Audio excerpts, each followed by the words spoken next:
जितने लोग पैदा हुए हैं सब मरने के लिए पैदा हुए हैं। जितने पैदा होंगे क़यामत तक सब मरने के लिए पैदा हुए हैं। जब से दुनिया बनी है तब से लेके अब तक खुदा की कुदरत का कानून यही रहा है, कोई आया फिर वो गया। हर के आमद इमारतें नौसा, जो आता है एक नई इमारत बनाता है। पैदा हुआ, घुटनों के बल चला, पढ़ने के लायक हुआ, ग्रेजुएशन किया, शादी हुई, कमाई धंधे में लग गया, फिर उसके बच्चे हुए, पाला पोसा, उसकी शादी किया, मकान बनाया, सबका बंटवारा हुआ।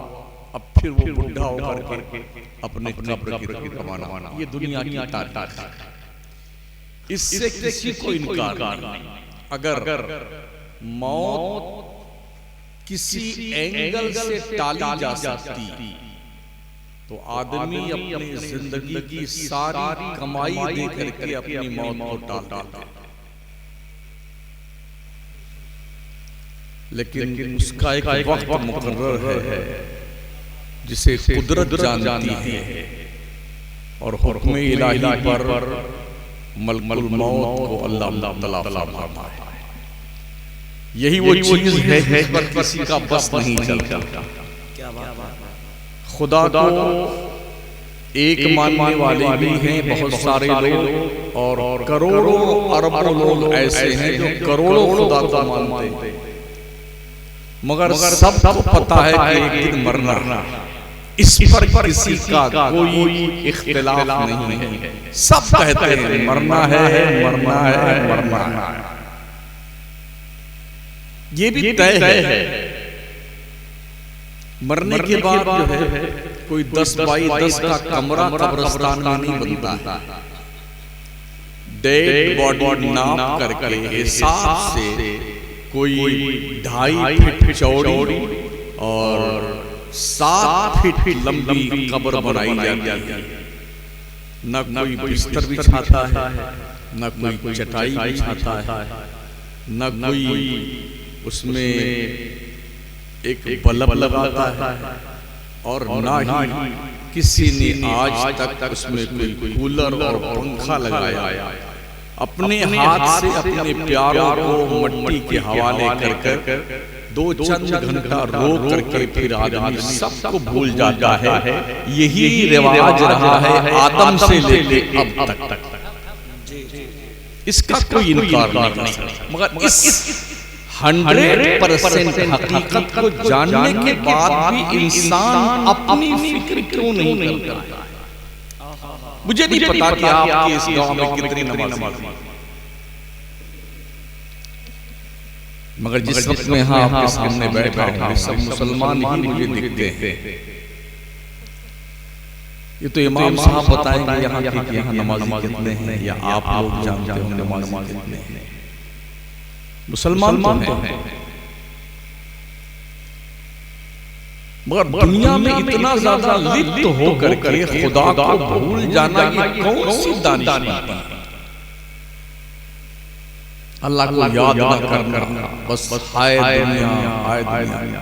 ये सिर्फ आपकी बात नहीं है, कश्मीर से लेके कन्याकुमारी तक हम रोज ऐसे ही महफिलों से मुखातब होते हैं जहाँ की मस्जिदें सुनी रहती हैं और महफिलें बड़ी गरम, इतने नारे रहते हैं माशाअल्लाह, जिंदाबाद जिंदाबाद। भाई साहब आप नमाज नहीं पढ़ते हैं तो जिंदाबाद के नारे लगाने से आप जिंदाबाद नहीं हो सकते, आप मुर्दाबाद ही रहेंगे। इस बात को ध्यान रखिए। अल्लाह इरशाद करता है, कुल इन्नल मौतल्लज़ी तफ़िरून मिन्हु फ़इन्नहु मुलाक़ीकुम। वैसे बता दूं मैं आपको, मैं 5.5 आदमियों में तकरीर करता हूँ, और 10 लाख 8 लाख के मजमा में भी तकरीर करता हूँ। 3 मर्द 2 औरतें 1 लड़की 12 साल की। ये सबसे छोटा मजमा मेरा खिताब का रहा है। एक कमरे में बैठ के खिताब किया 1.5 घंटा। कोई बोलेगा? मुझे इससे कोई फर्क नहीं पड़ता है कि लोग कितने, अगर लोग सुनने वाले हैं तो बहुत, चाहे वो कितने भी। वो जलसे, जिन जलसों से कौम में जागरूकता पैदा ना हो, वो जलसे बांझ औरत की तरह। जी बांझ। दुनिया इन जलसों से अपने सोच के लोगों में जहर उनके दिमाग में इंजेक्ट कर चुकी है। हम अपनी कौम के दिल दिमाग में दीन अब तक नहीं भर सकते, इसलिए हर आने वाला खतीब, हर आने वाला शायर, अल्लाह माशाअल्लाह, बस एक ही बस जिंदाबाद जिंदाबाद खूब नारे लगे। बस बहुत मजमा हमारा बहुत कामयाब हो गया, जलसा बहुत जम गया, मौलाना साहब बहुत जम गए और शायर साहब बहुत जम गए। कुछ नहीं है। आज की तारीख में जो सबसे अहम बात है वो ये कि आप अगर दीनदार ना बन पाए तो आपकी आने वाली नस्लें दीनदार कैसे बनेंगी?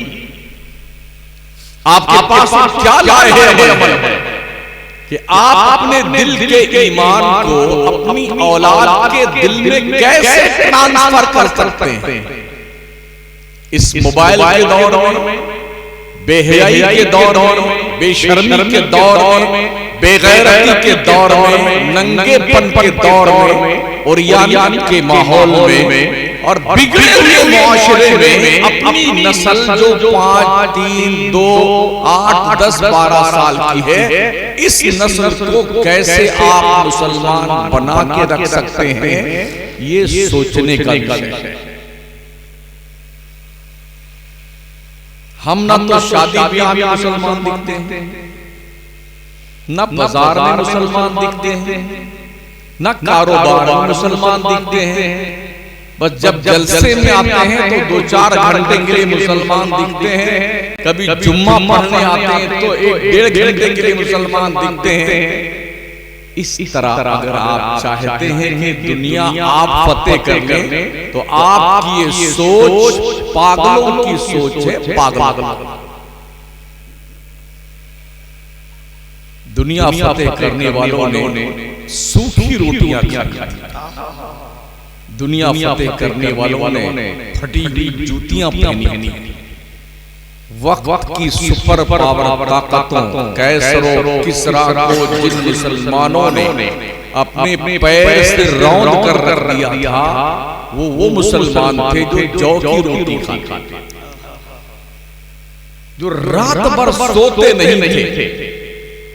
रुस्तम ने एक बार पूछा था अपने कमांडर से कि मुसलमान अपने मुल्क से दूर रह के हमारे मुल्क में आया है, वजह क्या है कि हमारे फौजी असलहे से लैस हैं, बहुत अच्छी ट्रेनिंग उनकी है, रसद और कमक भी पहुंचती है, अच्छे साजो सामान और तलवारें हैं, तीर हैं, नेज़े हैं, अन्नियां हैं, बर्छियां हैं, भाले हैं। मुसलमान के पास तो ऐसा कुछ नहीं है, अपने मुल्क से दूर है। मुसलमान कैसे मुल्क फतेह करते जा रहा है और हम हारते जा रहे हैं? ये सवाल था रुस्तम का अपने फौज के कमांडर से। तो उसकी फौज के कमांडरों ने कहा था, बादशाह सलामत अगर जान बख्शी की जाए तो कुछ अर्ज का बोलो। का मुसलमान हमारे मुल्क फतेह करते जा रहा है, हमारा मुल्क हमारे हाथों से निकलते जा रहा है, इसकी वजह क्या है? का क्या वजह?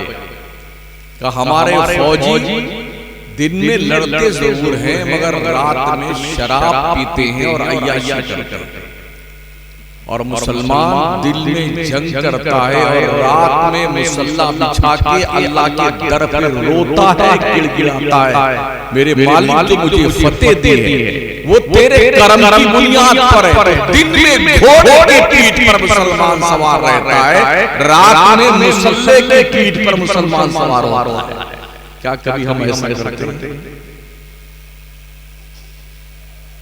कभी हम अपने घर में भी नमाज पढ़ते?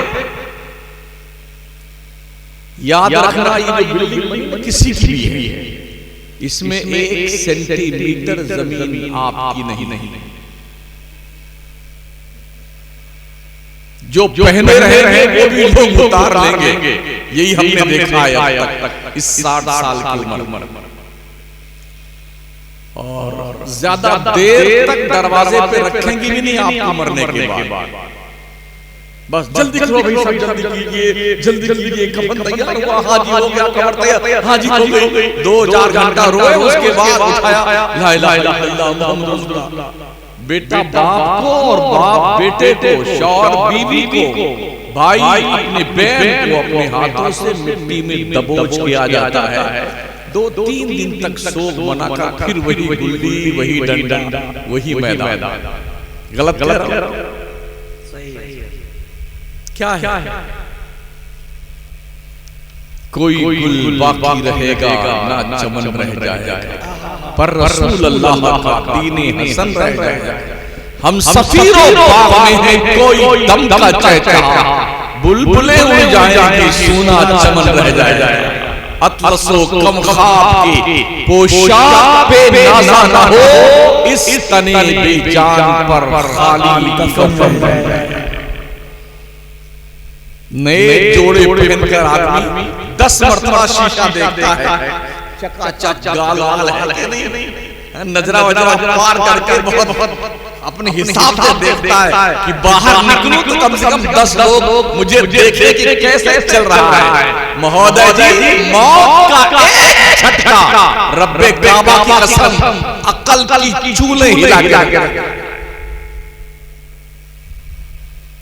अगर मौत की शक्ल देख तो जिंदगी में खाना पीना छोड़ दो। हजरत इब्राहिम पैगंबर अलैहिस्सलाम ने कहा था, या अल्लाह मैं मलकुल मौत को उसकी असली शक्ल में देखना चाहता हूं। जब वो किसी की रूह निकालने आता है तो उसकी असली शक्ल, जब किसी गुनहगार की, काफिर की रूह निकालता है तो मैं देखना चाहता हूं। अल्लाह करीम ने मलकुल मौत को हुक्म दिया, मलकुल मौत आए हजरत इब्राहिम पैगंबर की बारगाह। आप देखना चाहता है कि मैं काफिरों, मुशरिकों, बदकारों, गुनहगारों की रूह किस शक्ल में आकर निकालता हूं? कहा हजरत चेहरा थोड़ा उस तरफ घुमा लीजिए आप। हजरत इब्राहिम ने चेहरा एक साइड में किया, कहा अब इधर देखिए।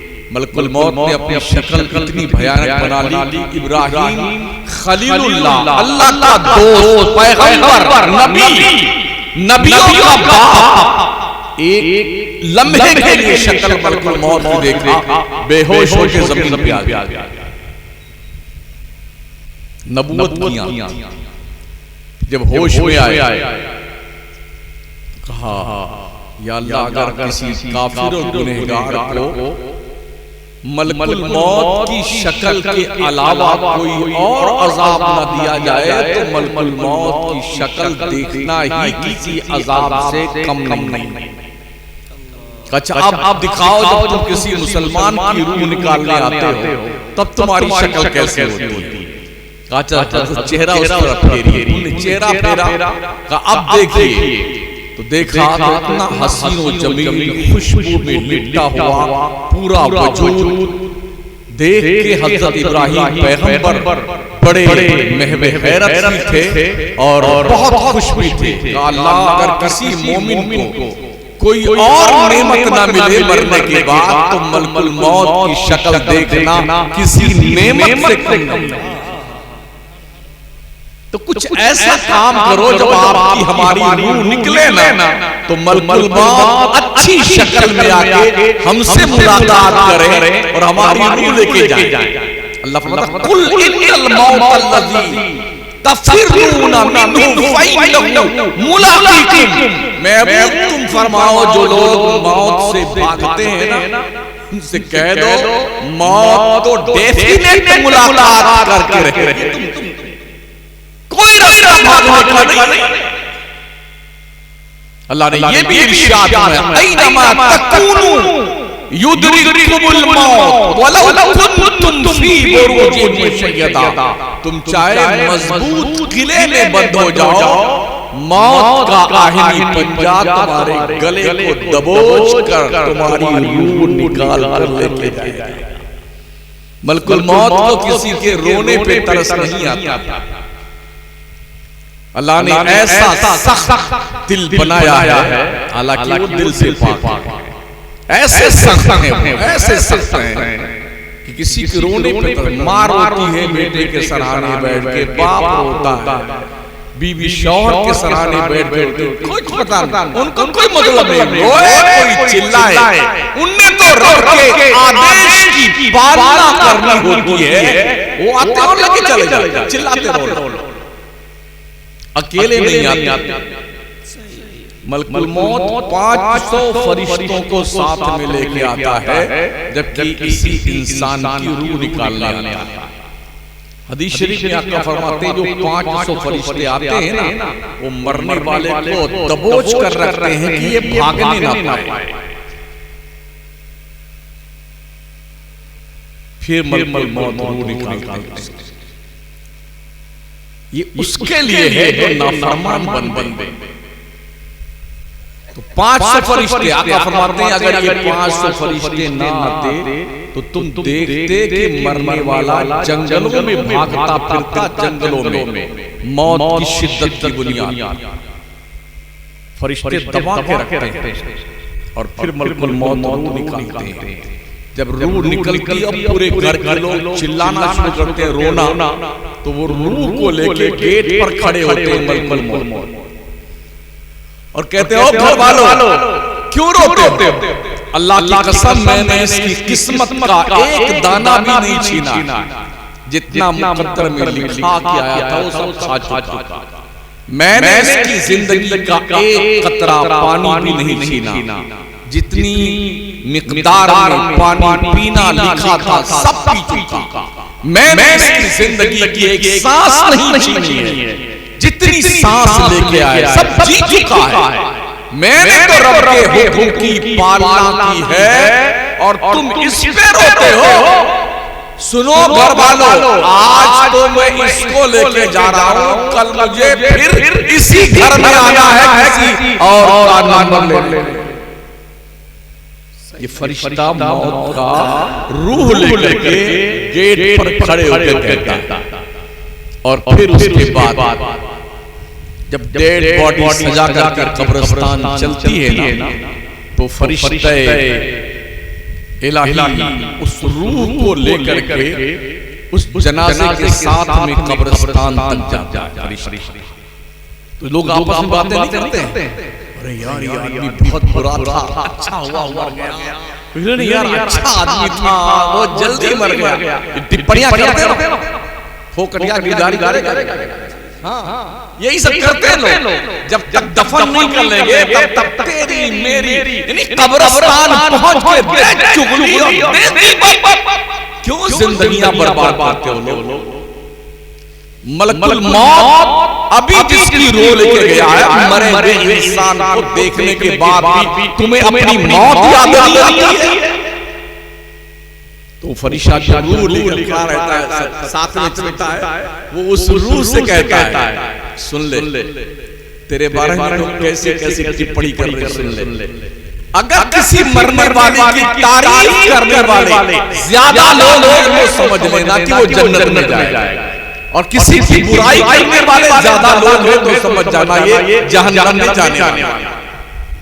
अब ये आप पर फैसला मुनासिब है कि आप मरने के बाद लोगों से क्या कहलाना चाहते हैं। याद रखना साथियों, ये तो सबसे सबने सुना ना, नफ्स को मौत का मजा चखना है, मौत का मजा चखना है। इस महफिल में अगर किसी को कह दिया जाए तुम्हारी मौत 1 घंटे के बाद आने वाली है, तो ना तो उसको तकरीर अच्छी लगेगी, ना असगर साहब की नात अच्छी लगेगी, और ना फरहान साहब हाँ ना कारी सांस कुछ नहीं, वो बेचारा ऐसा लगा कि अभी 1 घंटा पहले ही मर जाएगा अगर उसको पता चल जाए आदमी को। हजरत मूसा के दौर में मलकुल मौत आदमी के भेष में आते थे और आते थे मैं तुम्हारी रूह निकाल के आया हूँ, तो लोग इतने ढीठ हो गए थे मलकुल मौत को देख देख करके गालियां जब देखो चले आए माँ बहन तक की गाली लगने लग गए। तो हज़रत से मूसा अलैहिस्सलाम की बारगाह में जब आए रूह निकालने के लिए, उनसे कहा मैं तुम्हारी रूह निकालने वाले, एक थप्पड़ खींच के मारा, उनकी आंख बाहर आ गई। अब वो सीधे आंख को लेकर के अल्लाह की बारगाह में गए, अल्लाह बड़ा जलाली पैगंबर तेरा है, उसने आंख निकाल दी।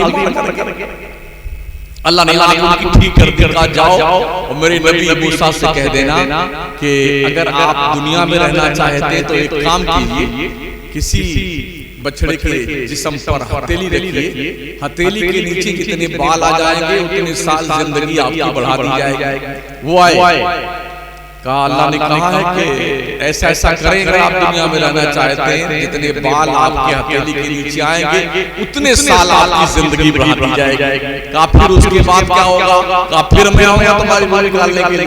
कहा फिर अभी लेके चलो, जब तुम्हें आना ही आना है तो अभी लेके चलो। उसके बाद से मलकुल मौत को छुपा करके आने का अल्लाह ने आदेश दिया। अब किसी को पता नहीं है किसका ट्रांसफर कब होना, पता है किसी को? तमन्ना कितनी, अरे अभी तो हम बच्चे हैं, जवान होंगे, फिर शादी होगी, फिर बच्चे होंगे, फिर बिल्डिंग बनाएंगे, कारें लेके आएंगे और जिनको दिल के अरमान निकालेंगे, फिर बुढ़े होंगे, फिर मरेंगे। अगर ये सोच रखा है तो ऐसा सोचने वाला किसी पागल की दुनिया में रहने की आदत डाल चुका है। मौत ने बच्चों को भी नहीं छोड़ा है, जवानों को भी नहीं छोड़ा है, बूढ़ों को भी नहीं छोड़ा है। मौत ने तो इतनी मोहलत भी नहीं दी है कि शादी करने के दूल्हे राजा जा रहे थे दुल्हा बन करके, खूब बढ़िया हार फूल मखना सब पहन के जा रहे हैं। एक गाड़ी में टक्कर मारी, वो दूल्हे राजा का वो हार फूल उनके जनाजे का हार फूल बन गया। हम रोज अखबार पढ़ते हैं, ऐसे ही निकाह हो चुका था, दुल्हन को लेके तशरीफ ला रहे थे, एक टक्कर मारी गाड़ी ने, दोनों सुहा हो गए। उनने भी नहीं देखा मलकुल मौत ने, तभी तो इसकी बेगम इसके घर तक नहीं पहुंची, तो पहुंच तो जाने दो इसको। मौत का एक वक्त मुकर्रर है, अपने वक्त से ना एक सेकंड पहले आएगी ना एक सेकंड बाद में आएगी। अम्मा आयशा सिद्दीक़ा रज़ियल्लाहु ताला अन्हा फरमाती हैं कि जब हुजूर के इंतकाल का वक्त करीब आया तो हुजूर का नंबर मेरे घर में था, बारी थी मेरे घर में रहती, तो मेरे आका अलैहिस्सलाम का सर अक़दस मेरे सीने पे रखा हुआ था। एक कटोरे में पानी था, हुजूर अपना दस्ते नाज पानी में रखते, भिगो के चेहरे पे लगाते, एक रंग आता एक रंग जाता, हुजूर फरमाते अल्लाहु अकबर रफ़ीक़िल आला, अल्लाहु अकबर रफ़ीक़िल आला, अल्लाह मुझे रफ़ीक़ आला से मिला। मौत की सख्ती, आयशा मौत की सख्ती, हुजूर ने कहा ए अल्लाह मौत के वक्त जितनी तकलीफ होती वो सब मुझे दे दे, मगर मेरी उम्मत को ऐसी तकलीफ मत दे। ओ पतियों, तुम्हें शर्म आनी चाहिए, कायनात का ताजदार हमारे मौत की सख्ती को अपने ऊपर ले रहा है और तुम उसके आंखों की ठंडक नमाज तक को नहीं पढ़ रहे। कैसे उम्मती मेरे भाई, तेरा मेरा रिश्ता क्या, ला इलाहा इल्लल्लाह। किसी से पूछे ना क्या आप हुजूर से मोहब्बत, हाँ बहुत मोहब्बत करते हैं, रबीउल अव्वल का जुलूस निकालेंगे और फिर उसके बाद वो पट्टी हरी हरी बात करके माथे पे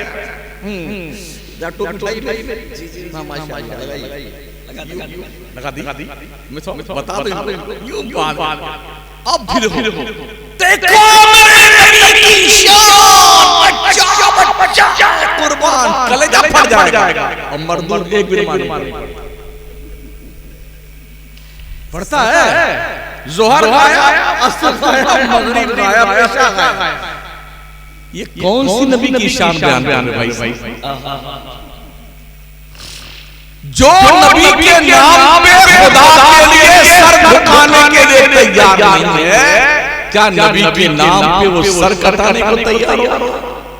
क्या फ्रॉड है, क्या धोखा है, कितना शरीफ झूठ बोलता हमारा नौजवान।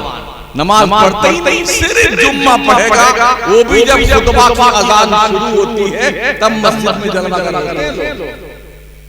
हम भी चूंकि इमाम हैं जामा मस्जिद के, हमें पता है लोग कब आते हैं नमाज पढ़ने, इसलिए नहीं आते जल्दी कि कोई तकरीर का भाग हमारी सीरत पर टॉर्चर न कर जाए। अगर हम मान लो कुछ गलत उल्टा सुल्टा करते हैं, कभी कभी तकरीरें ऐसे सटीक बैठ जाती हैं तो आदमी अच्छा हमारे तो वो जुगाड़ लगाएगा इस इमाम को मस्जिद से निकालेगा। इस टिकड़म में रहेगा कि सदर साहब को जो है गांठ करके सेक्रेटरी से मिल करके इस इमाम को मस्जिद से निकालो, इसलिए इसने मेरे बारे में तकरीर की है। हालांकि कोई इमाम किसी के बारे में तकरीर नहीं करता है, तकरीर तो खुदा और रसूल की बताई हुई बात की होती है, तेरे किरदार से पेश आ जाती है, ये अलग बात। लोग चाहते हैं मस्जिद में इमाम ऐसा रहे जो कुछ न बोले। हाँ बिल्कुल बोले बहुत अच्छा इमाम है, किसी को कुछ नहीं कहता। तो मैं समझता हूँ ऐसा इमाम इमामत के लायक ही नहीं है जो कुछ न कहता है। सही है। डॉक्टर अगर इलाज नहीं करता है तो डॉक्टरी की डिग्री लेकर के घास लेगा। इमाम का काम है कौम की इस्लाह करना। कोई जुआ खेलता है, शराब पीता है, अय्याशी करता है, उसके खिलाफ आवाज उठाना, अल्लाह रसूल का हुक्म सुनाना, ये मौलवी की जिम्मेदारी है। क्या बात है, एक इमाम की जिम्मेदारी है। नहीं करता है गूंगा शैतान है, ऐसा मौलवी गूंगा शैतान है। बहुत अच्छा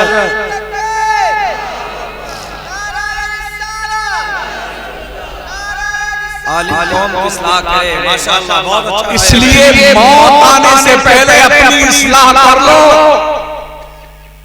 चाहे चौधरी साहब हो, चाहे खान साहब हो, कोई साहब हो, मरते ही नाम बदलता है, मुर्दा मुर्दा मुर्दा। कोई नहीं कहता खान साहब, खान तेरी खान साहब क्या होता है खान साहब?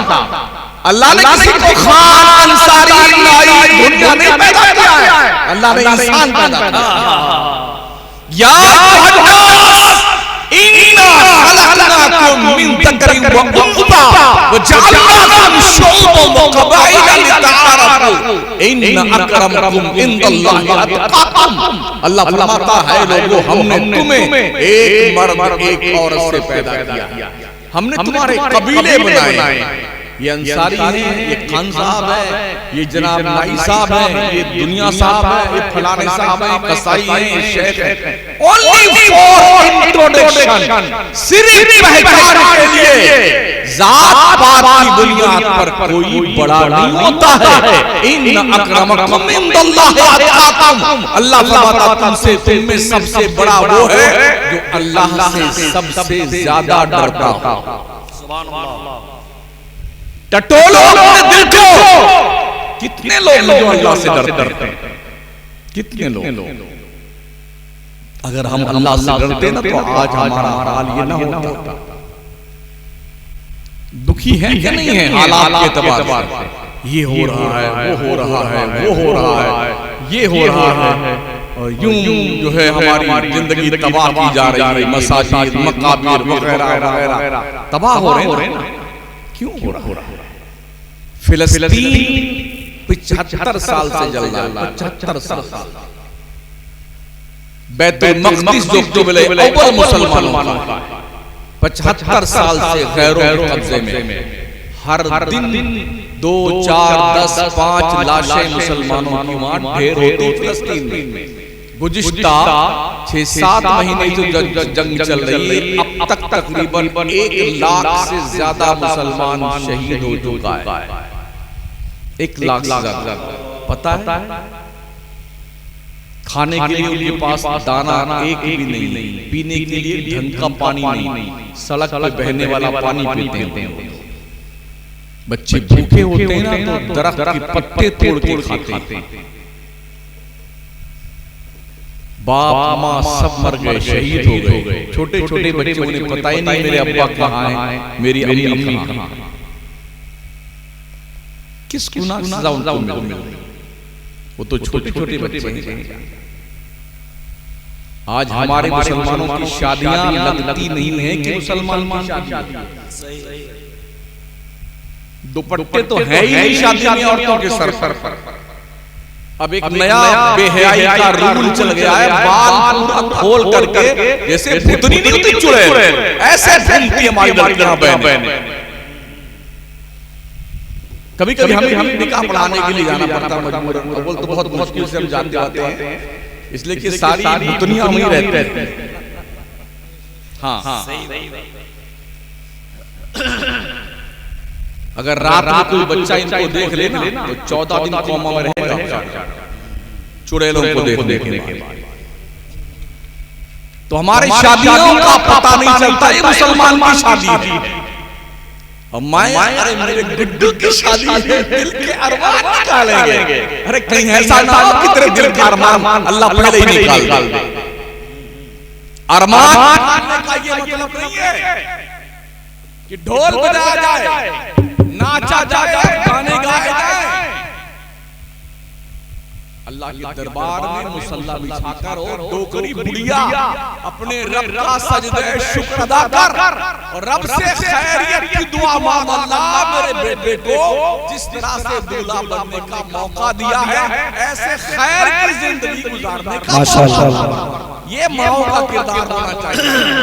क्या है बुढ़िया ढोलक लगाती है, आपका माइक में तो ऐसा कर रहा है, कुछ नहीं बोल रहा, वो ढोल बजाएगी और अकेले बैठ के बजाएगी और सब बैठ के औरतें उसकी राग लाती हैं उसके साथ। कुछ मिलके वो जो चावल वाल बनती नहीं, हाँ खाना जो बनता है चावल, उस चावल को चुगते जो है इनके गाने। ये जितने शायर हैं ऐसी शायरी कभी मरने तक नहीं कोई कर सकता। ये बहर उनकी शायरी और कोई किताब में मिलेगी, लाल किताब में मिलेगी शायरी। वो ऐसे एक दिन मैं आ रहा था जयपुर स्टेशन पे खड़ा हुआ था, तो हमारे यहाँ लगा दी नहीं लगेगा, चलिए हम इसको पकड़ लेते हैं। तो हमारे मुल्क में अभी कुछ ट्रेनें जो है धर्म स्थलों का, कोई बात अरे कोई मुश्किल नहीं है, अपने को तकरीर को याद रहते हैं, ऐसी तकरीर में करते हैं। इतनी ठीक है, आप चूं चां करेगा ठीक नहीं। तो पूरा प्लेटफॉर्म भरा हुआ था, 70% औरतें थी, 30% मर्द थे। तो तीर्थ यात्रा करने के लिए स्पेशल ट्रेन हमारे मुल्क में चलाई गई है, ये मंदिर वो मंदिर घूमने के लिए। तो देखा मैंने कि टाइम हो रहा है, तो बुढ़िया सोचती अब टाइम कैसे पास किया जाए। तो 10-12 औरतों को इकट्ठा किया, तो उसने अपना शुरू किया। एक ने निकाला सुर पा करने के लिए, जब जो नई औरतें थी उनको वो लैंग्वेज आती थी गाना, उसका मुंह देख करके उतना ही अपना भी मुंह फैला रही थी जितना बुढ़िया फैला रही। बस उसके राग में राग मिला रही थी। आधा घंटा वो गाती रही, मेरे पल्ले कुछ नहीं पड़ा, ये गा रही है। तो इस तरह से हालात हमारे मुल्क में हैं। बदकिस्मती से ये बुराई हमारे मुस्लिम आंगन में भी मौजूद है। ओ घर के जिम्मेदारों, कान खोल के सुन लो, अल्लाह के पैगंबर सलाम ने फरमाया, कुल्लुकुम राइन व कुल्लुकुम मस्ऊल अन रअयतिही। तुम में का हर शख्स चरवाहा है, उसकी रेवड़ के बारे में हश्र में उससे पूछा जाएगा। अगर तुम्हारी औलाद तुम्हारी बीवी दीनदार न बनी तो हाजी साहब, काजी साहब, खान साहब, अंसारी साहब, संसारी साहब, नमाजी साहब, मौलाना साहब, इतने भुने जाओगे, इतने मारे जाओगे।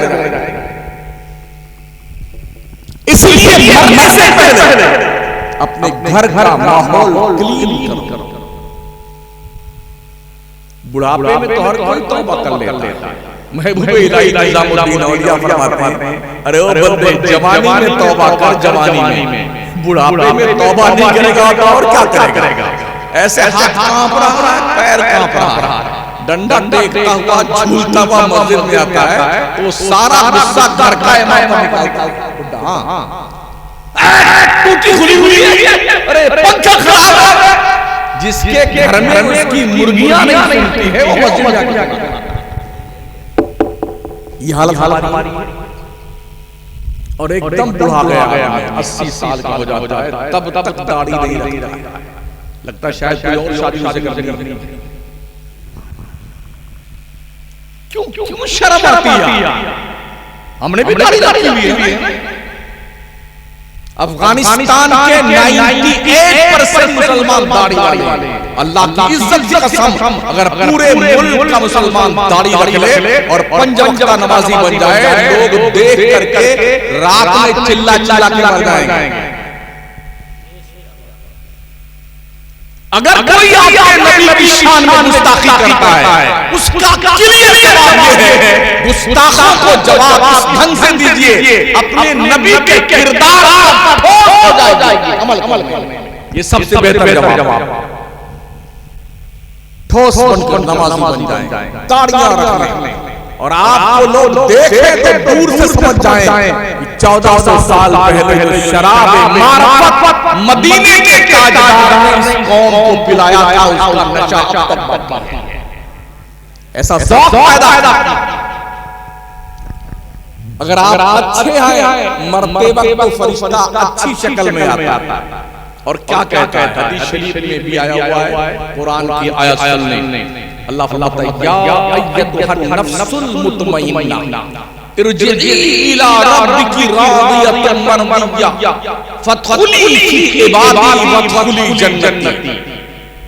जब नेक बंदा मरता है, मलकुल मौत अच्छे नौजवान शक्ल में आता है, खूबसूरत, उसके जिस्म से खुशबू की लपटें उड़ होती हैं और वो जन्नत का फ्रूट लेके आता है, सेब लेके आता है, रूह निकालता नहीं है, बल्कि वो सेब उसके सामने करता हो, क्या कहता है, या अय्युहन नफ्सुल मुतमइन्ना, ए नफ्से मुतमइन्ना। सबसे पहले मैं ये पॉइंट क्लियर कर दूं कि नफ्से मुतमइन्ना क्या है। एक है नफ्से अम्मारा, एक है नफ्से लव्वामा, एक है नफ्से मुतमइन्ना। नफ्से लव्वामा कहते हैं जो गुनाहों से रोकने पर मुसलमान को आमादा करे, ये गुनाह है, इससे रुक जा, उसे नफ्से लव्वामा कहते हैं। एक है नफ्से अम्मारा, ये नफ्से अम्मारा मुसलमान को गुनाह करने की तरगीब देता है, ये चोरी कर ले, झूठ बोल जा, अय्याशी कर, बदमाशी कर, ये नफ्से अम्मारा करवाता है। जब आदमी का नफ्से लव्वामा रोकते रोकते पावरफुल बन जाता है तो उसका नफ्से लव्वामा नफ्से मुतमइन्ना बन जाता है। इत्मीनान वाली जान, ऐसी नफ्स के बारे में, ऐसे इंसान के बारे में अल्लाह का पैगाम क्या आता है, ऐ नफ्से मुतमइन्ना इरजिई इला रब्बिक, चल लौट कर अपने रब की तरफ। रादियतन मर्दिया, तेरी कंडीशन ये है कि तू खुदा से राजी है, तेरा खुदा से राजी है। फदखुली फी इबादी वदखुली जन्नती, अल्लाह के मखसूस सेलेक्टेड बंदों में दाखिल होकर खुदा की जन्नत में चल। जब मुसलमान को फरिश्ता अजल ये अल्लाह की तरफ से खुशखबरी सुनाता है तो रूह खुद निकलती है। मलकुल मौत निकालता नहीं, रूह खुद निकलती है और फिर वो उसको जन्नत के ड्रेस पहना करके, खुशबू लगा करके अल्लाह के दरबार में मलकुल मौत उस रूह को लेके जाता है। अब आप सोचें कि आप कैसे मरना चाहते हैं,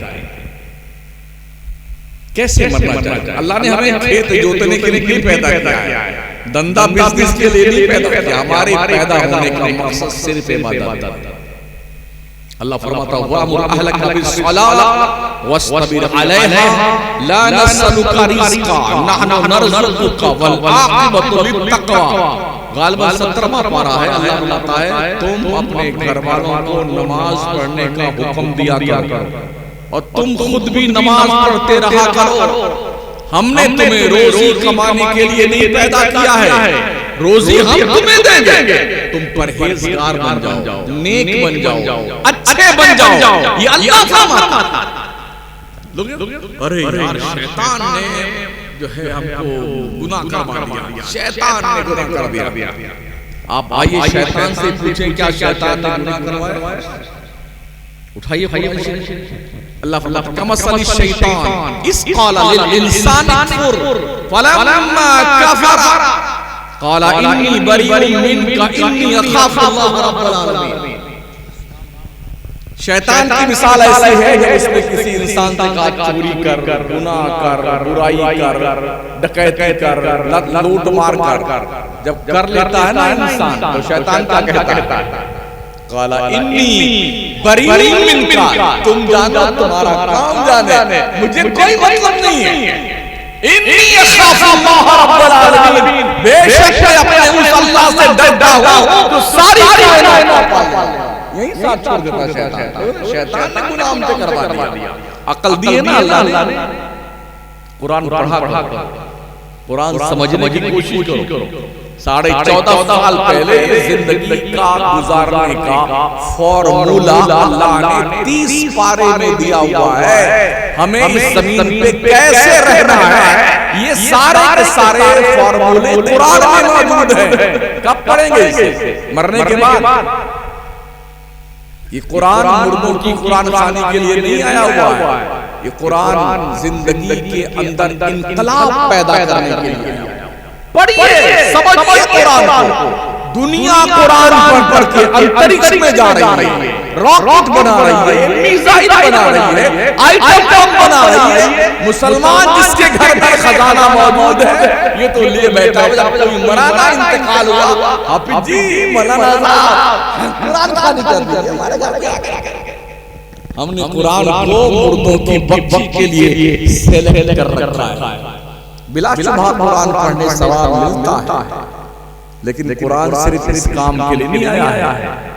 कौम मुस्लिम को जमीन से उठाकर अर्श की बुलंदी तक पहुंचाने के लिए कुरान आया। पढ़िए कुरान और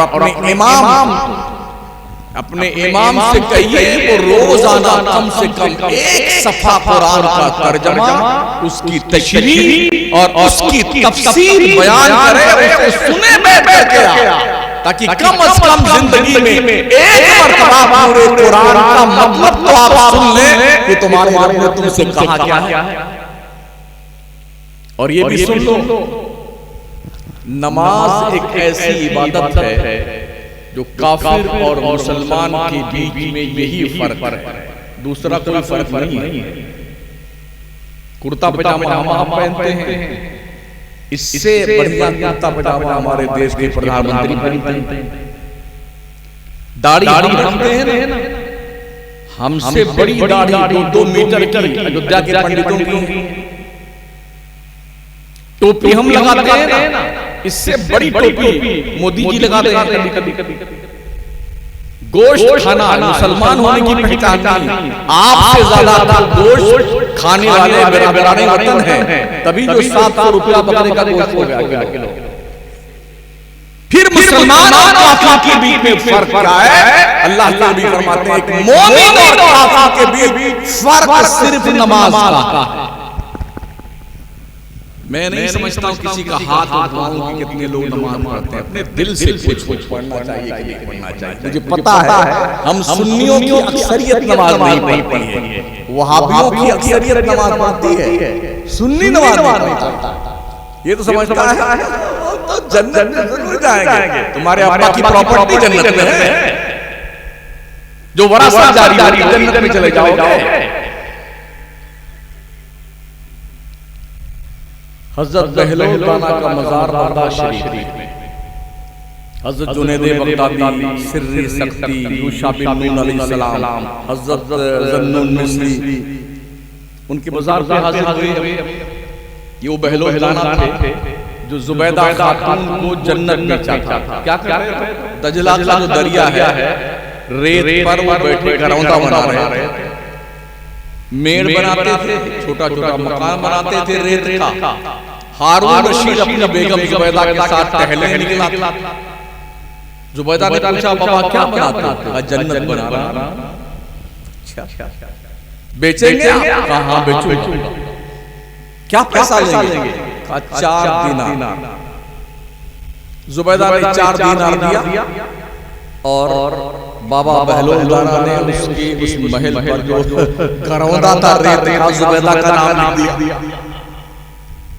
हारून रशीद ने कहा, तेरा दिमाग खराब हो गया, 4 रुपया सत्यानाश कर दिया तुमने बूढ़े बूढ़े के चक्कर में।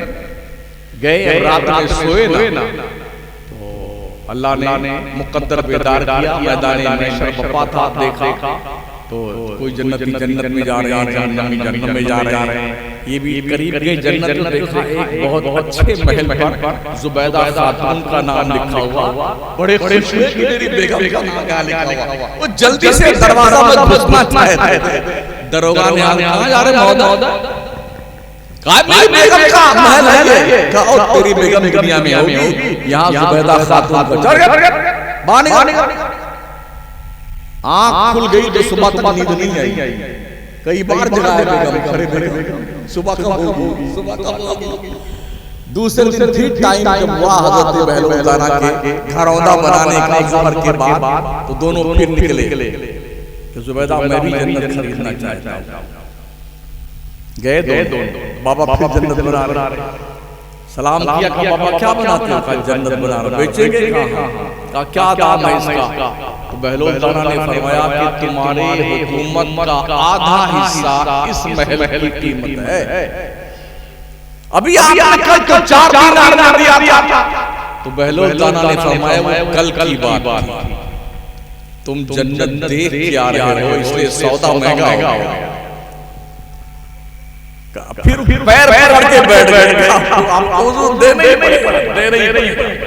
तो पता ये चला कि दुनिया में कुछ भी रिश्ता आपका किसी से है ना, हदीस शरीफ में भी, कुरान में भी है, बेटा माँ को पकड़ेगा हश्र में, माँ एक नेकी दे दे। माँ क्या कहेगा?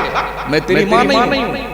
बाप भगा देगा, बेटे बाप भगा देंगे, भाई के काम नहीं आएगा, बेगम शौहर के काम नहीं आएगी। भाई साहब सब चक्कर में आए।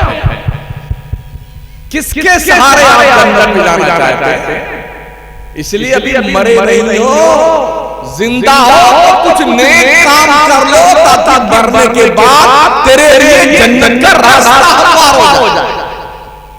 और नमाज वो इम्पोर्टेंट इबादत है, इसका सवाब किसी नॉमिनी को नहीं दिया जाएगा, सिर्फ आपको मिलेगा।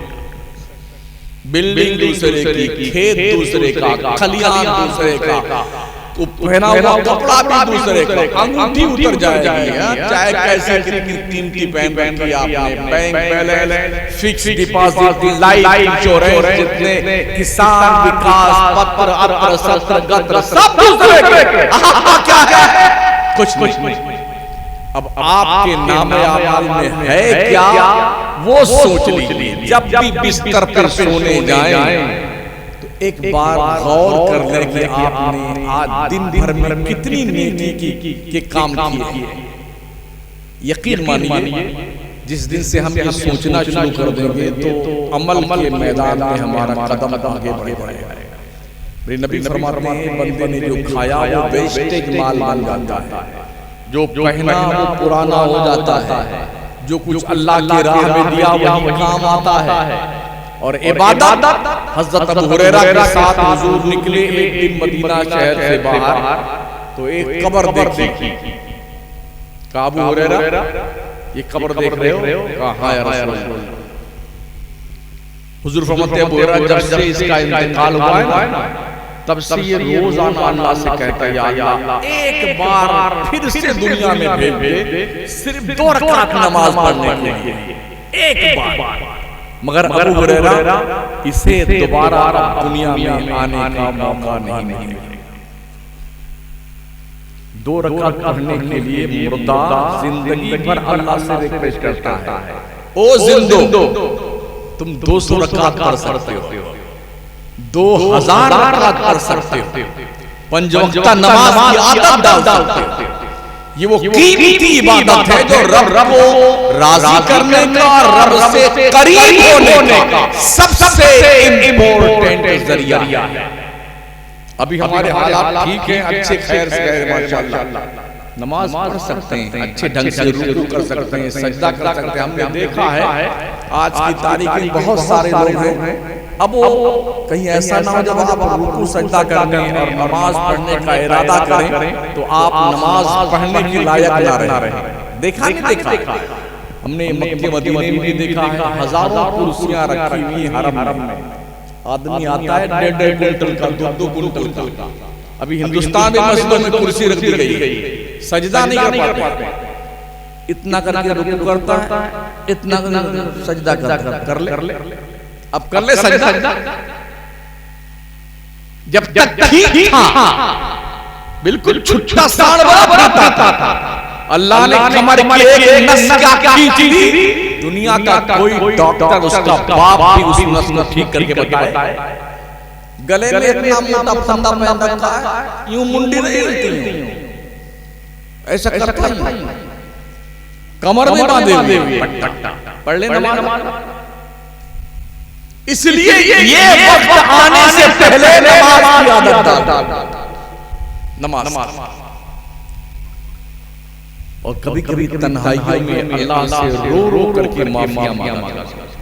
अल्लाह को रोने वाले बंदे बहुत पसंद, आंसू गिराया, सबके मरने पे तो रोते ही हैं, कभी अपने आप पर रोया क्या। ये आंसू इतने कीमती है ना, हदीस शरीफ में आका फरमाते हैं, खुदा के डर से मुसलमान का जो आंसू गिरता है इतना कीमती है, अगर उसे दोज़ख में 2-4 कतरा डाल दिया जाए तो दोज़ख ठंडा पड़ जाए। मगर क्या कभी हम रोते हैं अल्लाह के डर से? कभी नहीं रोते, रोता तो दूर की बात, उसकी सुनते ही कौन है? मुअज्जिन चिल्लाता हय्या अलस सलाह, हय्या अलल फलाह, अस्सलातु खैरुम मिनन नौम। इधर तकिया उठाया, अरे मुअज्जिन साहब थोड़ा और रुक जाते थे। मैं करंट शूज पे गुफ्तगू करता हूं। मुसलमान को अजान की आवाज तकलीफ दे रही है, क्यों? इसलिए कि पूरी रात मोबाइल चलाता है और 4 बजे 3 बजे सोता है, उस बेगैरत इंसान को अजान की आवाज टॉर्चर करती है और वो पहले बदल कर फिर सोता है, उठता नहीं नमाज के लिए। ओ सोने वालों, मरने के बाद तो इतनी लंबी नींद सोओगे ना, इतनी लंबी, उसी वक्त उठेंगे जब हज़रत इसराफील सेकंड वाला सूर फूंकेंगे तब उठोगे आप। इतनी लंबी नींद क्यों इतना ज्यादा सोते हो? जागो, बेदार हो, मस्जिदों में अपने बच्चों को साथ लेके जाया करो ताकि उनकी आदत बने नमाज पढ़ने। कम से कम हमने सुना है खरबूजा देख के रंग पकड़ता है ना? क्या दुनिया की कौमों को देखने के बाद आपको ये एहसास नहीं होता है कि हमें अपनी नस्लों के दिल दिमाग में मजहब को कैसे इंजेक्ट करना है?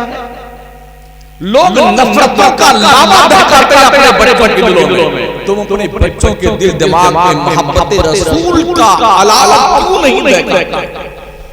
अपने बच्चों को रसूल के किरदार का वफादार, शहदाई और दीवाना क्यों नहीं बनाते हो?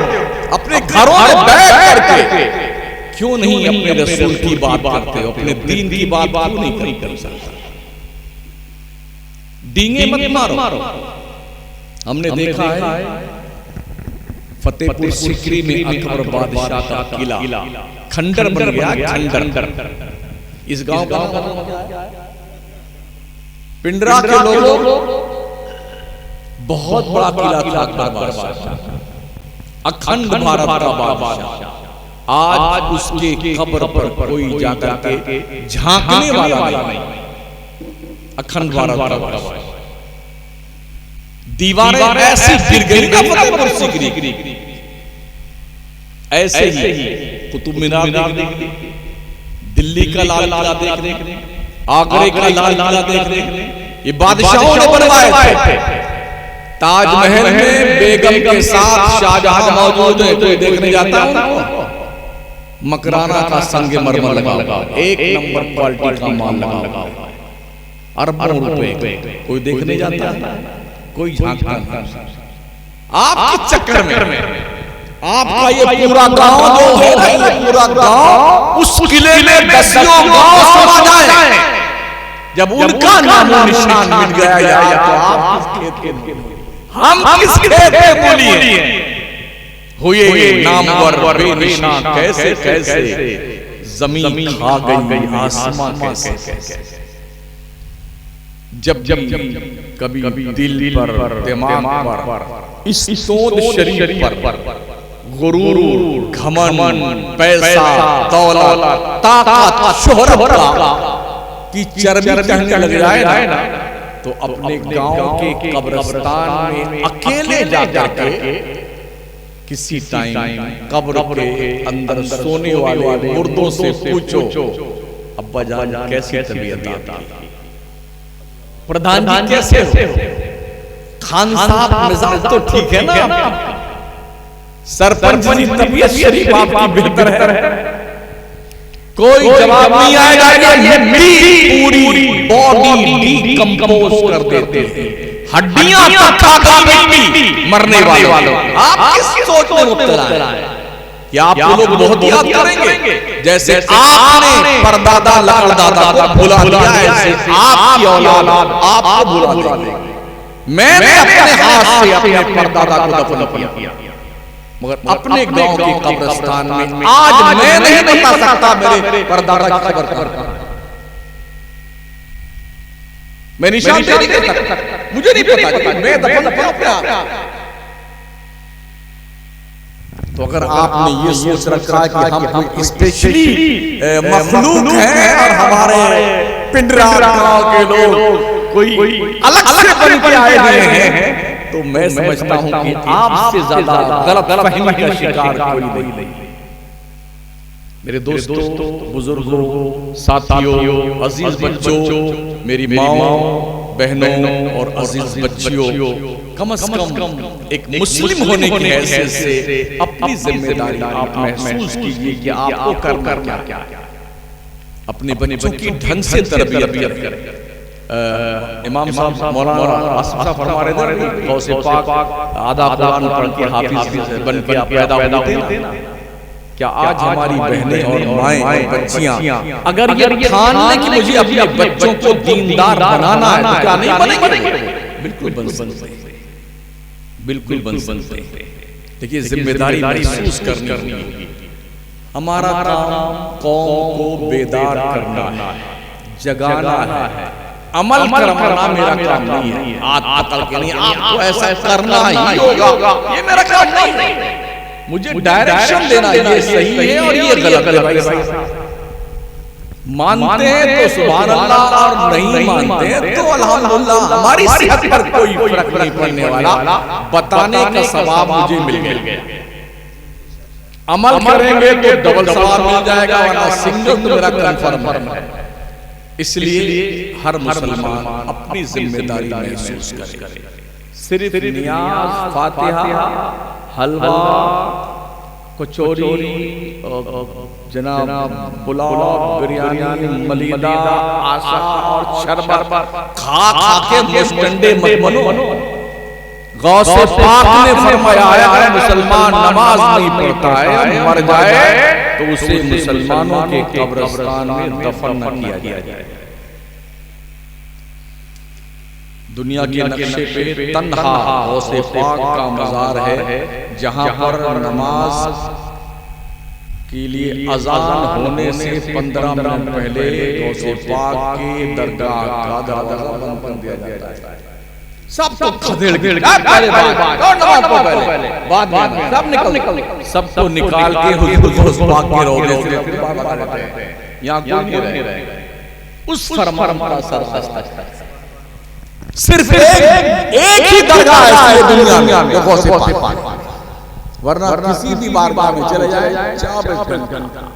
हमारे यहाँ नमाजों के बारे में तकरीरें कम होती हैं, उर्स के बारे में, कव्वाली के बारे में, ढोल ढमाके के बारे में, ये तकरीरें ज्यादा होती हैं।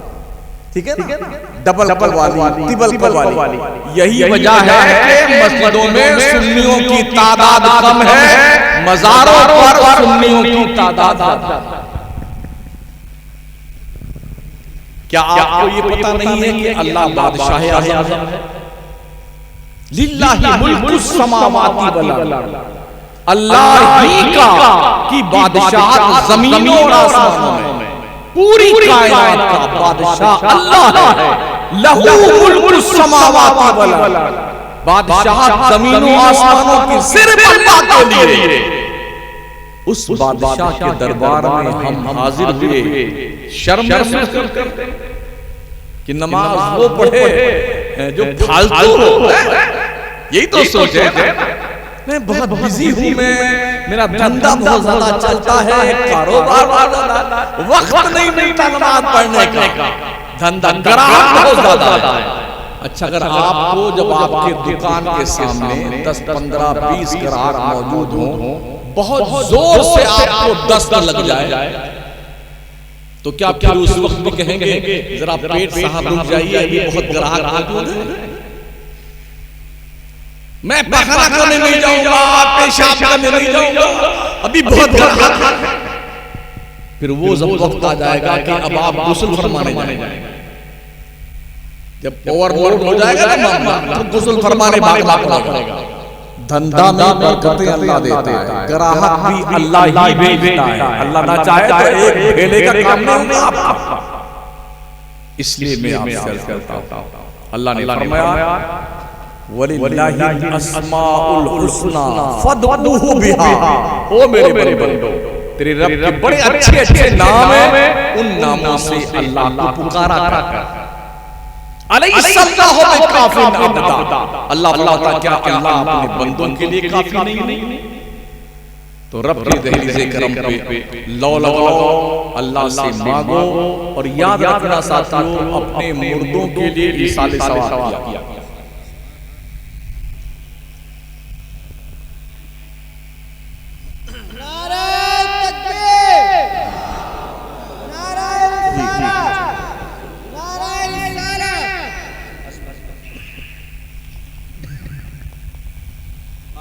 तो अल्लाह करीम बहुत बड़ा बादशाह है, वो जब देने पे आता है ना तो लोगों की झोलियां तंग हो जाती है।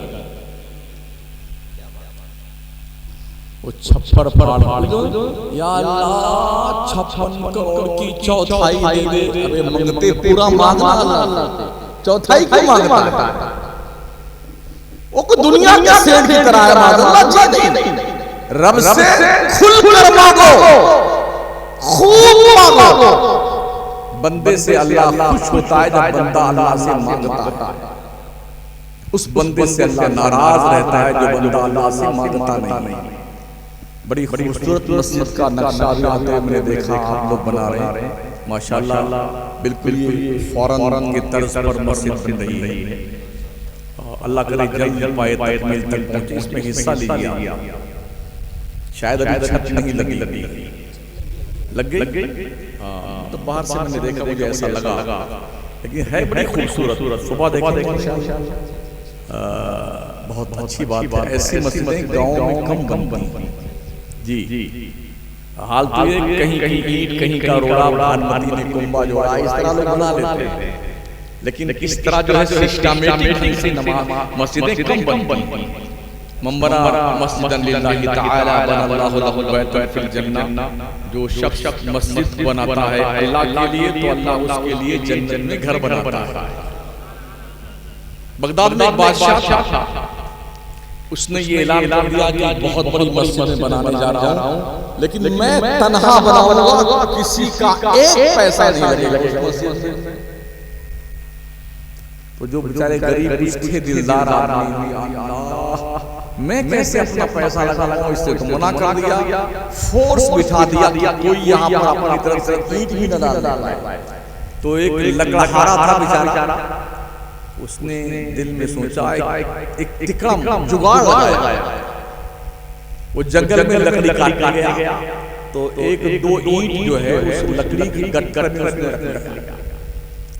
तो जब लौटा शाम को तो जानबूझ करके ढीला बांधा था उस लकड़ी के गट्ठर को, गट्ठर गिरा दिया उस ईंट की जगह पर जहां पर मस्जिद की ईंटें गिरी हुई थी, और उसकी जो ईंट बंधी थी उस गट्ठर में वो गिर करके उस ईंट में मिल गई।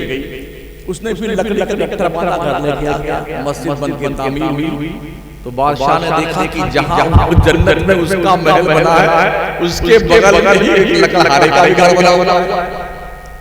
अब सुबह उसको तफ्तीश शुरू कर दी उसने, ये कौन हो सकता है, कौन हो सकता है, मैंने मना किया था फिर भी इसने ऐसा किया। आखिरकार वो बंदा पकड़ा गया, उसको घसीट कर फौजी लेके आए बादशाह के दरबार। बादशाह ने कहा कि हमने मना किया था ना तुमको कि हमारी इस मस्जिद में कोई एक भी पैसे का हिस्सा नहीं लगाएगा, ये बताओ तुमने कैसे इसमें ईंट अपनी शामिल करी। उसने कहा बादशाह सलामत, आपने ऐलान तो किया था पर हमारे दिल में एक शौक था कि हम भी मस्जिद थोड़ा हिस्सा लें, तो हमने भी एक दो ईंट इस तरह से ढीला बांध करके लकड़ी के गट्ठर में बांध करके यूं गिराया और यूं लकड़ी लेके चला गया। तो जानते हो बादशाह ने क्या किया? बादशाह ने पूरी मस्जिद गिरा दी, पूरी मस्जिद को मिस्मार कर दिया और ऐलान किया कि बगदाद का हर मुसलमान चाहे 1 रुपया ला करके मस्जिद में लगाए, मगर जरूर लगाए, कम से कम उसका महल भी तो जन्नत में बन जाए। इसलिए ज्यादा से ज्यादा अल्लाह के घर में हिस्सा ले। ये घर बनाएंगे तो इसमें बनाने में उतना सवाब नहीं मिलेगा जितना सवाब उस घर के बनाने में। दुनिया का हाल देख करके तो होश में आने की जरूरत है ना। लोग कहा हमारे मकान नहीं, हिंदुस्तान भर के सारे भगवान नहीं बनते हैं जी, जितने भगवान है ना हिंदुस्तान भर के वो सब मकराने बनाए जाते हैं। जितने बड़े बड़े मंदिर हैं वो मकराने बनते हैं, और सब बनाने वाले मुसलमान। मैं तो मुसलमानों से नफरत करने वालों को कम से कम इतनी तो अकल आनी चाहिए कि तुम मुहताज हो अपने भगवान की पूजा करने में भी मुसलमान जब तक बना कर नहीं देंगे। सब बनाते हैं उसी पे बैठ के बनाते हैं, हाँ मौज से बैठ बैठ उसी पे फिर बना करके ठीक ठाक फिर ऊपर चेकिंग करके हम लोग खरीद के लाते हैं और फिर उसी को अपनी इबादत करते हैं। अभी जितना पत्थर लगा है मकराने का सब मुसलमान ने बनाया। तो अर्ज करने का मतलब दुनिया अपने माबूदाने बातिल के लिए इतने ज्यादा पैसे खर्च करती है, हमसे क्यों नहीं खर्चता अपने रब की इबादत का बराबर में। हजरत इब्राहिम अलैहिस्सलाम ने जब काबा बनाया था ना, तो बनाने के लिए पत्थर इकट्ठा किए थे, 5 पहाड़ों से पत्थर आए। बाप बेटे थे बनाने वाले इब्राहिम और इस्माइल अलैहिस्सलाम। काबा बन के तैयार हो गया तो कुछ पत्थर बच गए। एक तूफान आया जोरदार, वो सारे पत्थर जो बच्चे थे वो पत्थर वो तूफान उठा ले गया। दुनिया में जहां जहां छोटी मस्जिद बनी है वहां छोटा पत्थर गिरा है, और जहां बड़ी मस्जिद गिरी है वहां पर जामा मस्जिद और बड़ी मस्जिद बनी है। तो इससे ये पता चलता है कि आपके इस गांव में भी कोई पत्थर जरूर गिरा है जिस जगह पर आपने मस्जिद बनाई। माशाल्लाह। तो 4-5 मस्जिदों की जगह पे 4-5 पत्थर गिरे हैं वहां पे, और फिर आगे और अगर बनेगी ना तो इसका मतलब इल्म इलाही के मुताबिक वहां और पत्थर गिरे होंगे जहां मस्जिद बनेगी। तो आपके इस गांव को भी रब के निगह इंतखाब में चुना, तो आपने मस्जिद बनाई। तो कम से कम जल्द अज जल्द मस्जिद बने, और मस्जिदें अच्छी बनाओ, अच्छी बात है। मस्जिद का पेट रोटी सब्जी सालान कचूमर से नहीं भरता है, नमाजियों से। मस्जिदें आबाद किया और एक ऐसा मिजाज बनाइए हर घर का मुसलमान बच्चा या बूढ़ा हो जैसे मुअज्जिन अज़ान की सदा लगाए सब काम छोड़ के पहले अल्लाह की बंदगी करनी। इस फार्मूले पे अमल करके देखो, अल्लाह आपको इस दुनिया में अपने हिफ्ज़ व अमान में रख करके खुशहालियों के दौर से ना गुजारे। तो मुझे कहते हैं कोशिश तो करो, अपने दुनिया के खर्चे कम कीजिए, शादी ब्याह का खर्चा कम कीजिए। एक मिजाज बनाइए कि मस्जिदों में शादी 15-20 साल निकाह पढ़ाओ, खत्म। यही शादी असल है।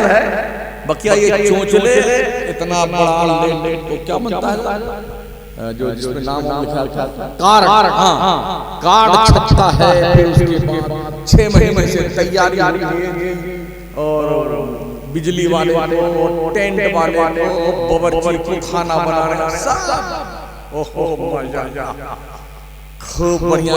10 लाख 15 लाख 25 लाख 50 लाख 1-1 करोड़ 2-2 करोड़ रुपए शादी में लोग खर्च कर रहे हैं। किस लिए? ये नाक ऊंची हो जाए, इसीलिए ना हमारे नबी ने 11 शादियां की, कोई बारात लेके नहीं गए। अपने 4 बेटे की शादी की, कोई बारात नहीं आई। कमोबेश 1,20,000 साहबा ने शादी की, कोई बारात नहीं। 10 लोग बैठे मस्जिद में, घर में निकाह हुआ, जाइए। शादी पर कोई खर्च नहीं। इस बकवास और इस जंगलीपन में कितनी जवान बच्चियों को 45 साल तक हो गए शादियां नहीं है, इसलिए कि गरीब बाप पास इतना पैसा नहीं है कि भूखे भेड़ियों की तोंद भरने के लिए पैसा दे। एक मिजाज बन गया है। 4 पहिया की गाड़ी चाहिए, बुलेट चाहिए, दुकान चाहिए, ये चाहिए, ऐसे मंगते भिखारी बन करके कौम का खून चूस रहे हैं। तो नतीजा ये हो रहा है कि हमारी कौम की बच्चियां भाग करके गैरों के साथ शादी करती हैं। आए दिन हम पेपर पढ़ते हैं, क्यों नहीं इसको एकदम आसान करते हैं? हमारे नबी फरमाते हैं शादियों को आसान बनाओ, आसान। सबसे अच्छी शादी वो है फरमाते हैं जिसका खर्चा कम हो।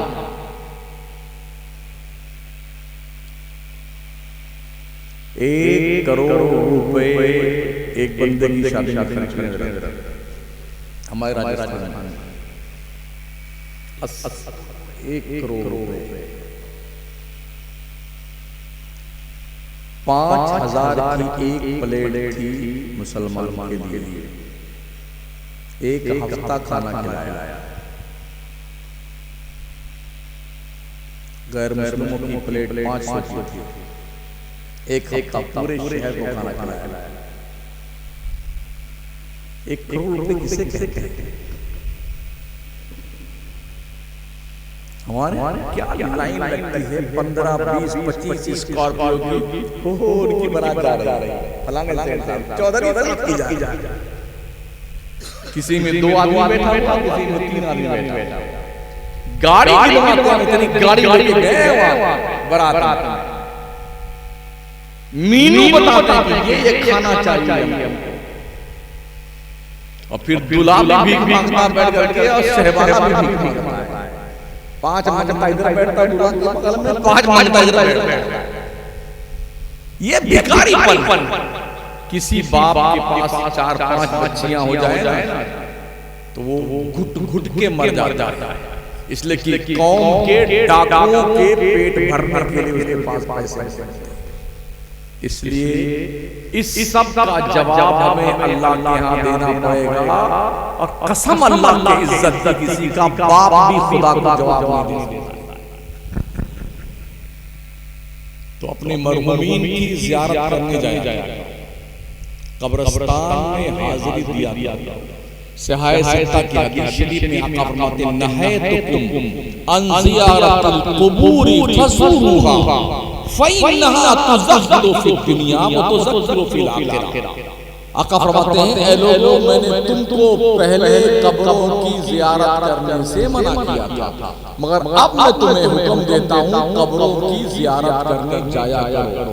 इसलिए कि कब्रों की ज़ियारत करने से दुनिया से नफरत पैदा होती है, आखिरत की तरफ जाने का शौक पैदा होता है।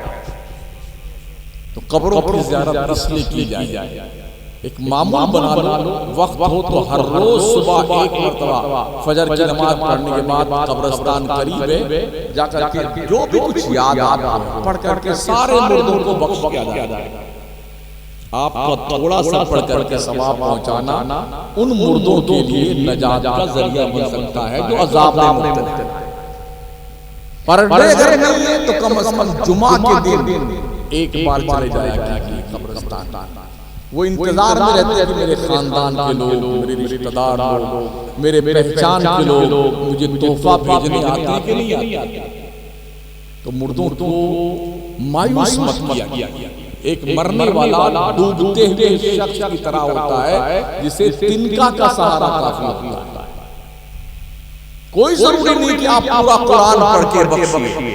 कुल वल्लाह याद है, इन्ना अतैना याद है, सूरे फातिहा याद है, ला इलाहा इल्लल्लाह मुहम्मदुर रसूलुल्लाह याद है, ये भी याद नहीं है तो अल्लाह अल्लाह याद है, यही पढ़ के बख्शा जाओ, क्या दिक्कत है।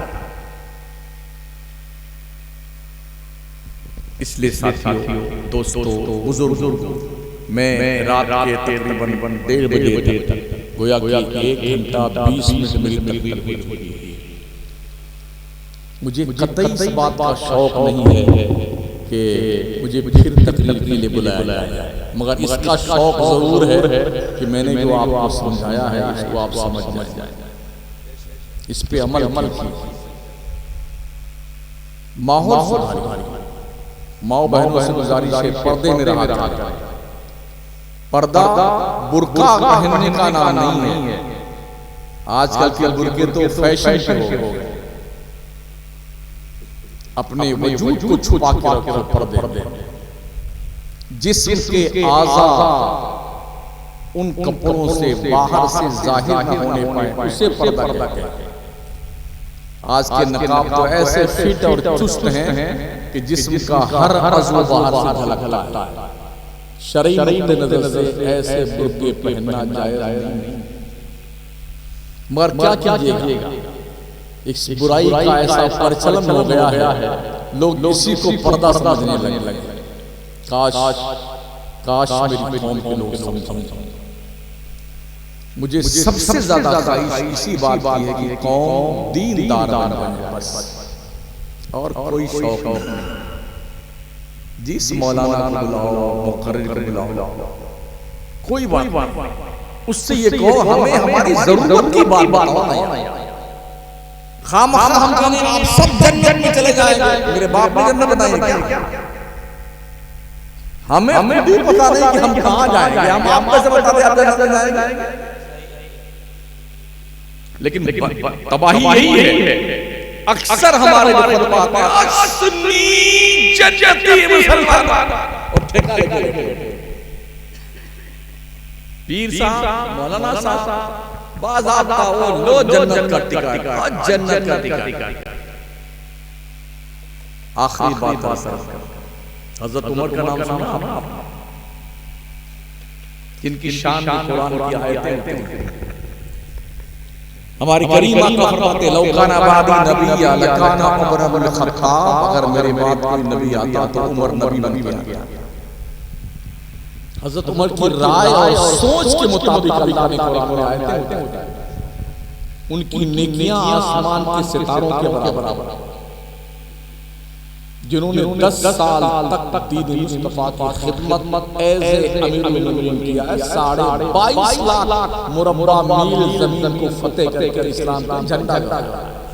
वो उमर आका फरमाते हैं, उमर जिस रास्ते से गुजरता है शैतान डर के मारे उस रास्ते से भाग जाता है, दूसरे रास्ते पे जाता है। जब उनके इंतकाल का वक्त करीब आया ना, तो हजरत हुज़ैफा इब्नुल यमान अंसारी एक सहाबी, उनका मज़ार बगदाद शरीफ में हज़रत सलमान फारसी रज़ियल्लाहु ताला अन्हु के मज़ार के पास, जहाँ पर किसरा का महल है, जिनकी कब्र में पानी आता था आज के 95 साल पहले दरिया दजला के पास। एक ताबई थे और हज़रत हुज़ैफा इब्न यमान अंसारी।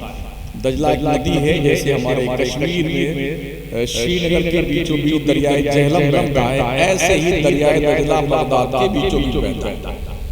उस किनारे मज़ार दोनों बने हुए 1350 साल पहले दफनाए गए। उस वक्त के बादशाह के ख्वाब में आया कि हमारी कब्रों में पानी आ रहा है, लिहाजा हमारे इस जनाजे को निकाल कर कहीं और मुंतकिल कर दिया। लगातार 3 रोज ख्वाब में आए।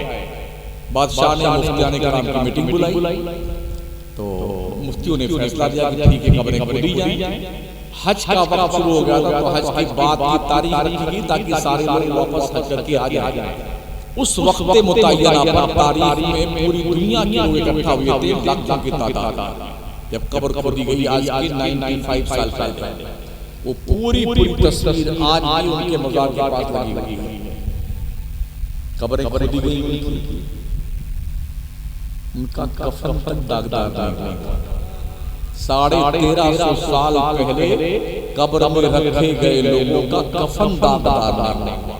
जब उनकी गाल पे उंगली रखी गई, जैसे जिंदा लोगों का खून आगे पीछे, ऐसे खून आगे पीछे हो गए। उन्हें वहां से मुंतकिल करके तकरीबन कोई 24 से 25 किलोमीटर दूर है दजला से हज़रत सलमान फारसी का मज़ार उनके पास में दफन किया गया। वो हज़रत हुज़ैफा इब्न यमान अंसारी हुजूर के वो अमीन थे। हज़रत उमर ने बुलाया, कहा हुज़ैफा, तुझे अल्लाह रसूल का वास्ता ये बता, हुजूर ने जो लिस्ट तुम्हें दी है ईमान वालों की और मुनाफिकों की, ये बताओ उसमें लिस्ट में किस किस का नाम। हज़रत हुज़ैफा ने कहा, अमीरुल मोमिनीन, ये अल्लाह रसूल का राज है, मैं नहीं बता सकता। अच्छा ठीक है, ये मत बताओ, मगर ये तो बता दो क्या उमर का नाम मुनाफिकों की लिस्ट में नहीं है?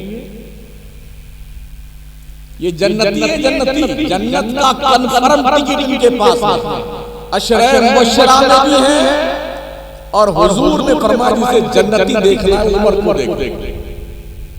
वो उमर कहते हैं, बता दो हुज़ैफा, क्या मुनाफिकों की लिस्ट में उमर का नाम तो नहीं? कहा नहीं, उमर का नाम। इसके बावजूद अपने बेटे से हज़रत उमर फारूक आज़म ने कहा, बेटे ध्यान रखना, हो सकता है हुज़ैफा ने अमीरुल मोमिनीन के डर के मारे ये कह दिया हो वो उमर का नाम मुनाफिकों की लिस्ट में। ये ध्यान रखना कि हुज़ैफा मेरे जनाजे में शामिल होता है कि नहीं होता। अगर हुज़ैफा भी जनाजे में शामिल हुआ तो समझ जाना उमर का नाम मुनाफिकों की लिस्ट में नहीं है, मोमिनों की लिस्ट में है। इंतकाल हो गया। हज़रत उमर फारूक आज़म के शहजादे देखते रहे और हज़रत हुज़ैफा जनाजे में शामिल थे, तो हज़रत उमर के शहजादे ने कहा, अल्लाह तेरा शुक्र है कि मेरे बाप ने जो कहा था कि हुज़ैफा शामिल होगा अगर मेरे जनाजे में, तो मेरा नाम मोमिनों की लिस्ट में है, मेरा बाप मोमिन हो गया। वो तो इतना फिक्र करते थे अपने ईमान की, और जो जुम्मा नहीं पढ़ता था, ना ईद पढ़े, ना बकरीद पढ़े, ना जुम्मा पढ़े, ना पंज वक्ता पढ़े, ना रोजे का पता, ना ज़कात का पता, गाला गुलूज झूठ मकर फरे, इंशाअल्लाह हम जन्नत में जाएंगे। कितना बड़ा झूठ है यार, कितना बड़ा झूठ है। काम जहन्नमियों के करते हैं, उम्मीद जन्नती होने की रखते हैं। ये बाउंसर समझ में नहीं आता। इसलिए दोस्तों, साथियों, बुजुर्गों, मुमकिन है कोई बात आपको थोड़ी तेज लगी हो, मुझे इसकी परवाह नहीं। मैं चाहता हूं कि आप ठीक से दीनदार मुसलमान बन जाएं, अच्छे मुसलमान बन जाएं, ताकि मरने के बाद आपकी कब्रों में अल्लाह की जन्नत की हवाएं आएं। और जिस अजीज फर्जंद का इंतकाल हुआ, अल्लाह उसे करवट करवट चैन सुकून करार जन्नत नसीब फरमाए, अपनी रिज़ा का परवाना अता फरमाए। हमारे जितने मरहूमीन हैं अल्लाह सबको बख्शिश का परवाना अता फरमाए। जिनके माँ बाप जिंदा हैं उनकी उम्रों में अल्लाह बरकतें पैदा फरमाए। हमें हलाल कमाने की, हलाल खाने की, हलाल खिलाने की तौफीक अता फरमाए। बस यार जिंदा सोहबत बाकी, अस्तगफिरुल्लाह रब्बी मिन कुल्लि ज़ंबिन व अतूबु इलैह, ला इलाहा इल्लल्लाह मुहम्मदुर रसूलुल्लाह। अस्सलामु अलैकुम व रहमतुल्लाहि व बरकातुहू।